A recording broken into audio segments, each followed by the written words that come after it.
ചോദ്യം: ബദറിൽ പങ്കെടുത്ത മുസ്ലിം സൈന്യത്തെ ഉള്ളതിലും ഇരട്ടിയായി ശത്രുക്കൾ കണ്ടുവെന്നാണ് ആലു ഇമ്രാൻ സൂറത്തിലുള്ളത്. മുസ്ലിങ്ങളെ ശത്രുക്കളുടെ ദൃഷ്ടിയിൽ അംഗസംഖ്യ കുറഞ്ഞവരായി കാണിച്ചു കൊടുത്തുവെന്നാണ് അംഫാൽ സൂറത്തിലുള്ളത്. ഇത് രണ്ടും തമ്മിൽ വൈരുദ്ധ്യമില്ലേ? ഉത്തരം: ഇല്ല.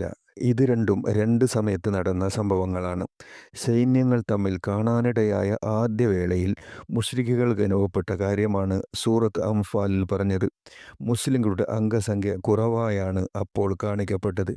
വിജയപ്രതീക്ഷയോടെ മുസ്ലിങ്ങളോട് പോരാടുവാൻ അവർ തയ്യാറാവുന്നതിന് വേണ്ടിയായിരുന്നു ഇത്.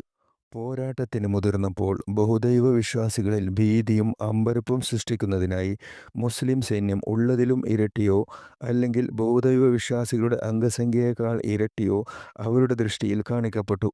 ഇതാണ് ആല് ഇമ്രാൻ സൂറയിൽ പറഞ്ഞത്.